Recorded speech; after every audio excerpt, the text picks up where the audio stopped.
একটা মেকওভার করাতে যাচ্ছি। তো চলো, আর আজকে বেশি কথা বলছি না, আজকে ফাইনালি দুটো ক্লায়েন্ট আছে, তো পরপর অনেকটাই ব্যস্ত থাকবো, সেটা তোমাদের ভিডিওর মাধ্যমে শেয়ার করব, দেখতে থাকো গাইস।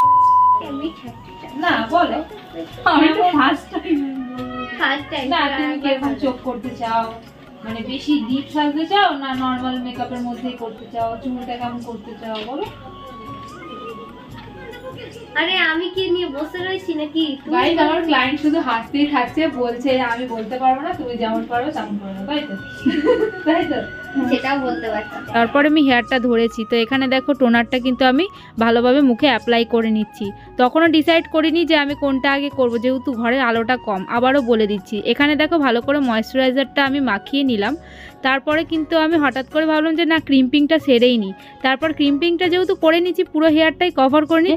যেহেতু আগের দিন তোমাদের সাথে শেয়ার করেছি এনার শাশুড়িমার ভিডিও, তো আজকে বৌমার ভিডিও তোমাদের সাথে পোস্ট করছি। তো প্রথমেই বলে দিই যে আমার ক্লায়েন্টের কোনো রকম ডিমান্ড ছিল না যে এরকম হেয়ারস্টাইল করে দিতে হবে, এরকম মেকআপটা করে দিতে হবে। তো যতবারই আমি জিজ্ঞেস করছি ততবারই হেসে দিচ্ছি, কিন্তু বলছে আর না, খুব লজ্জা পায় গাইস। আর প্রথম কথা হচ্ছে ক্রিম্পিংটা করতে অনেকক্ষণ টাইম লাগে বলে প্রথমে আমি ক্রিম্পিংটা করে নিয়েই কিন্তু মুখের মেকআপটা স্টার্ট করব।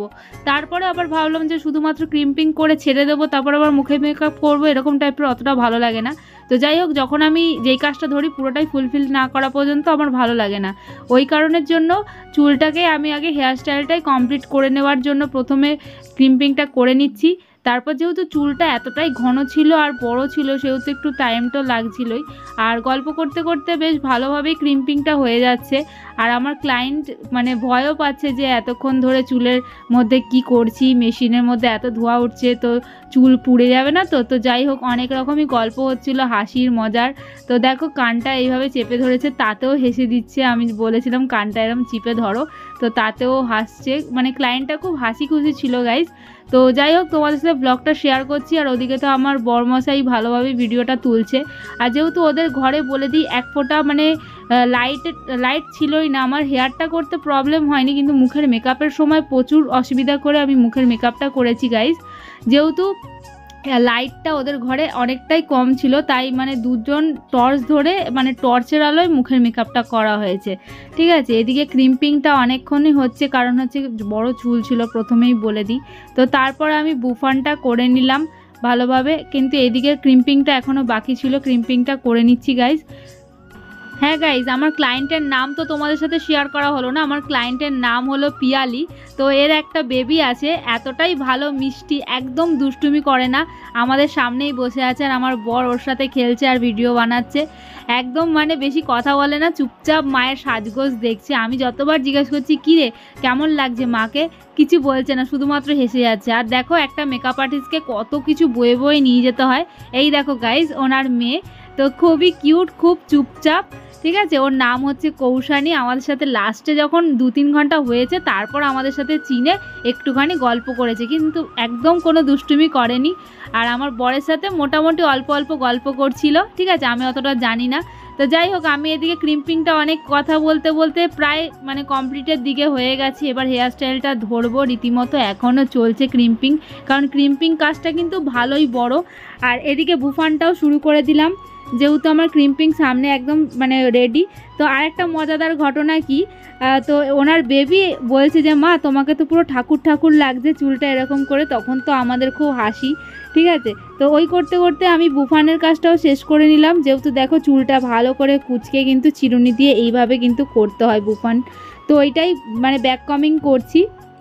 তো যেহেতু সামনেটা একদম কুচকানো আর আমার ক্লায়েন্টের কপালটা ভালোই বড় ছিল, তাই আমাকে বুঝে হেয়ারস্টাইলটা কমপ্লিট করতে হচ্ছে। তো দেখা যাক হেয়ারস্টাইলটা আমি কীরকম তোমাদের সাথে শেয়ার করতে পারি। দেখো বুফানটা পুরোটাই রেডি, আর সামনেটা দেখতেই পাচ্ছ কতটা চওড়া করে আমি ব্যাক কামিংটা করেছি। আর ওনার এরকমই পছন্দ বলে আমি খোপা যেহেতু করব, তাই ভাবলাম যে ব্যাক কামিংটা এইভাবেই করি। তো এইবার আমি ক্লিপ দিয়ে সেট করে নিচ্ছি। তো গাইস, আমরা মেকআপ আর্টিস্ট সবাই জানি যে কতটা খাটনির পরে আমাদের ক্লায়েন্টকে সাজানোর পরে যখন রেসপন্সটা খুব ভালো পাই, তখন কিন্তু আনন্দে পুরো বুক ভরে যায়। তো সেই কারণের জন্য আমি রীতিমতো সবসময় যেই ক্লায়েন্টকেই সাজাই না কেন, খুব টাইম ধরে খুব মানে কেয়ারভাবে কিন্তু আমি সাজানোর চেষ্টা করি, সেটা হেয়ারই হোক বা মুখই হোক বা শাড়ি পরানোই হোক।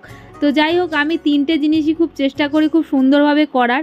তো তো লাস্টের রেসপন্সগুলো আমি খুব ভালোই পেয়েছি, প্রত্যেকটা ভিডিওতে তোমরা দেখতেই পেয়েছো। তো আমি ওর হেয়ারটা খুব কেয়ারফুলিভাবে সুন্দরভাবে সেট করে নিচ্ছি।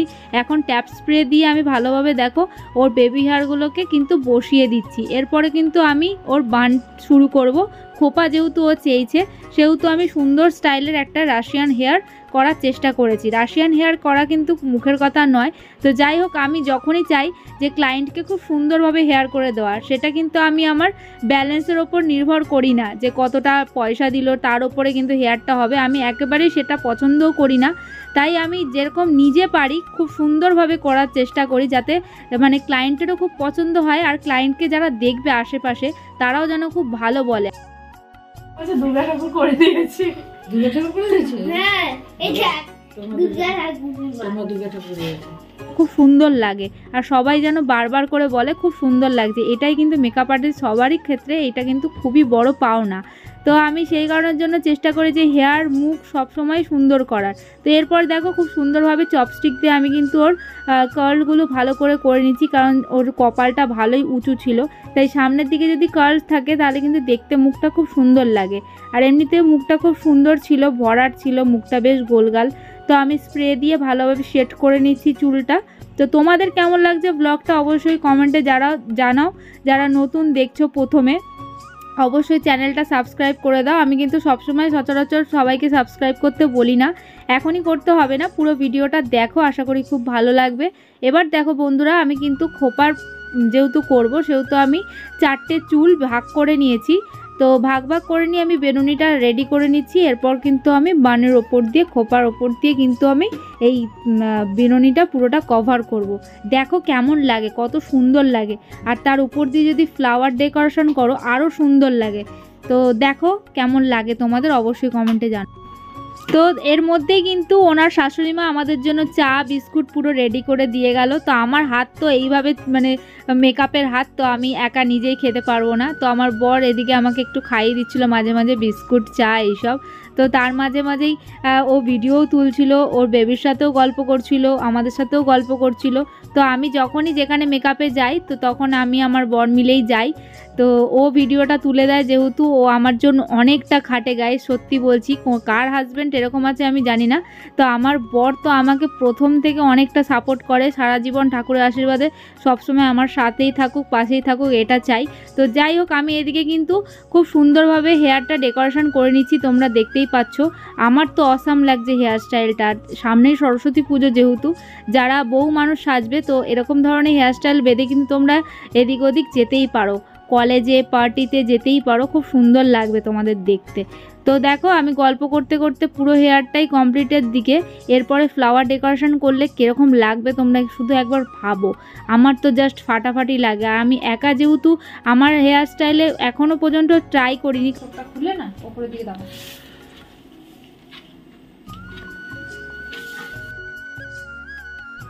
তো গাইজ আমি কিন্তু মুখের মেকআপটা স্টার্ট করে দিয়েছি। দেখো ফুলফিল অনেকটাই কিন্তু প্রায় অনেকটাই স্টেপ এগিয়ে গেছি। এখন কারেক্টারটা করে নিচ্ছি ভালোভাবে, কারণ কারেক্টারটা করাটাই খুবই টাফের ব্যাপার, স্কিন টোন অনুযায়ী করতে হয় সেটা। আর গাইজ তোমাদের বলে দিই, ওদের ঘরে লাইটটা এতটাই কম ছিল, হয়তো তোমরা ভিডিওতে বুঝতে পারছো কিনা আমি জানি না, কারণ আমি কতটা মেকআপারটা ফুলফিল তোমাদের সাথে দেখাতে পারছি সেটাও বুঝতে পারছি না। কারণ 2-3 জন মিলে আমাকে ফোনের টর্চ ধরে, দেখতেই পাচ্ছ ফোনের টর্চ ধরে কিন্তু আমাকে পুরো মেকআপারটা শেষ করতে হয়েছে, আর খুবই প্রবলেমের মধ্যে। আর অনেকক্ষণ টাইম লাগছিল বলে, আর যেহেতু ওদের যাওয়ার টাইমও হয়ে গেছিলো, একটাই ঘর, সবাই আসছে যাচ্ছে কথা বলছে, তার মধ্যে অনেকটাই প্রবলেমের মধ্যে কিন্তু আমি পুরো মেকআপারটা শেষ করেছি। এরপর কন্ট্রোলটা করে নিচ্ছি ওর মুখের। তো মুখটা যেহেতু অনেকটাই বড় তাই কন্ট্রোলটাও অনেকটাই বুঝে করতে হচ্ছে গাইজ। তো দেখা যাক কেমন লাগে তোমাদের ভিডিওটা কমেন্টে জানাও। তো গাইস, বউয়ের পাশে যেহেতু সারা জীবন থাকবো বলেছি, তো এই ভিডিওতেও আজকে থাকলাম। কারণ হচ্ছে ও কথা বলতে বলতে হাঁপিয়ে গেছে, ছোট্ট বাচ্চা মানুষ, তাই আমি চলে এসেছি তোমাদের সাথে শেয়ার করতে ভিডিওটা।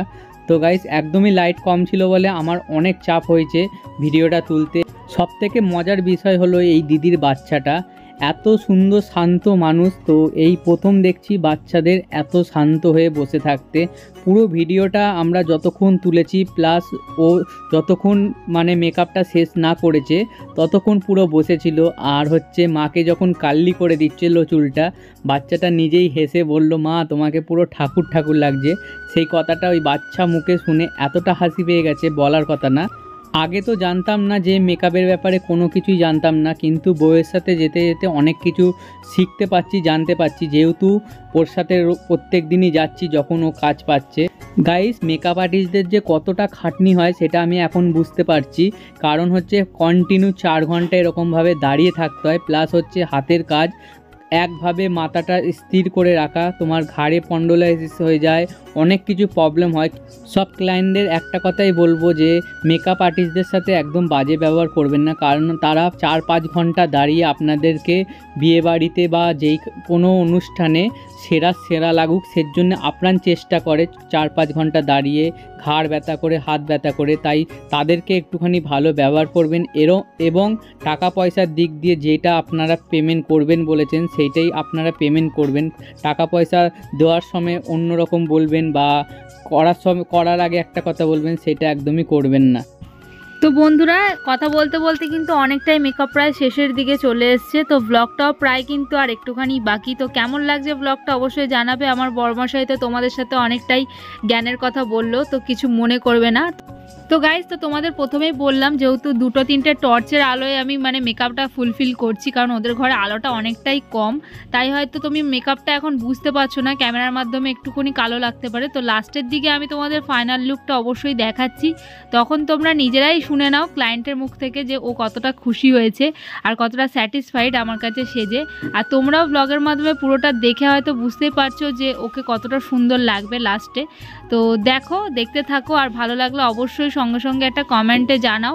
তোমাদের একটা কমেন্ট আমাকে কিন্তু মোটিভেট করবে পরের ভিডিও বানানোর জন্য। এরকমভাবেই বন্ধুরা পাশে থাকবে, সাথে থাকবে, চ্যানেল দেখতে থাকো। আর নতুন নতুন ব্লগের জন্য আশীর্বাদ করো। নতুন নতুন ক্লায়েন্ট পেলে আমি তোমাদের সাথে তো অবশ্যই নতুন নতুন ব্লগ শেয়ার করব। তো এইভাবেই পাশে থেকো আর দেখতে থাকো ভিডিওটা। এখানে যখন ক্লায়েন্টকে আমি ব্লাশার করছি ও খুবই হাসছে। আমি যখন বললাম যে একটুখানি তুমি হাসো, এবার কিন্তু হাসার প্রসেস, তো ও খুবই হাসছে, এমনিতেও খুবই হাসে। তারপর আইল্যাশটা পরিয়ে নিচ্ছি। আইল্যাশটা পরতে একটুখানি মানে অসুবিধা হচ্ছিলো, বারবার আঠাটা খুলে যাচ্ছিলো, বলছে যে অসুবিধা হচ্ছে। তো যাই হোক, আমি আবার ঠিকঠাক করে ভালো করে পরিয়ে দিলাম।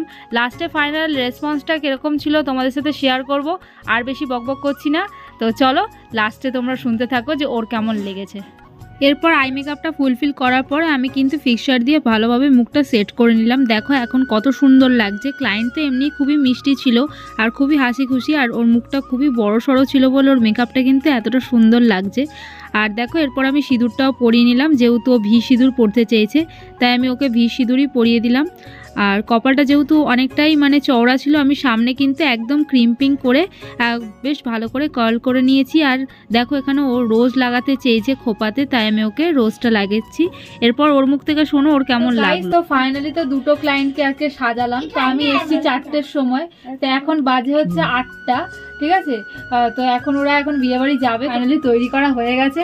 তো দুজনের মুখ থেকে তো শুনবো কেমন হয়েছে। তো চলো ফার্স্ট এই দিদির থেকে জেনে নি কেমন লাগছে বলো। আমার তো খুবই ভালো লেগেছে সাজতে। তাই প্রথমে ভাবছিলে কি না কি হয়ে যাবে, না লজ্জা পাচ্ছিলে? না প্রথমে বলছিল না আমাকে যে খোপা করে দাও বা চোখটা আমার এরকম করে দাও, এরকম শাড়ি পরে? আমি নিজেকে নিজে এখন চিনতেই পারছি না যে মুখটা কেমন হয়ে গেছে। মানে কেমন তোমার নিজের থেকে খুশি লাগছে? হ্যাঁ, প্রচন্ড। তো এই সাজাটা অনেকগুলো ইনস্টা করে নিতে হবে, কিন্তু টাকা তুলতে হবে। জেঠিমা হচ্ছে ওনার শাশুড়ি মা, দেখে নাও। তো দুজনকে সাজিয়েছি, তো দুজনারই খুব বলছে ভালো লেগেছে। সবাই দুজন মিলে বলো ভালো লেগেছে কিনা? ভালো লেগেছে। ভালো লেগেছে। মানে যতটা চেয়েছিলে ততটা একদম যতটা চেয়েছিল সেরকম পেয়েছে তো, না তার বেশি পেয়েছে? না না, একদমই ভালোই পেয়েছি। তো ঠিক আছে, আর ব্লগটা বড় করছি না। সবাই ভালো থাকবে, সুস্থ থাকবে। এরকম ভাবে নতুন নতুন ব্লগ দেখাবো তোমাদের সাথে। তো টাটা।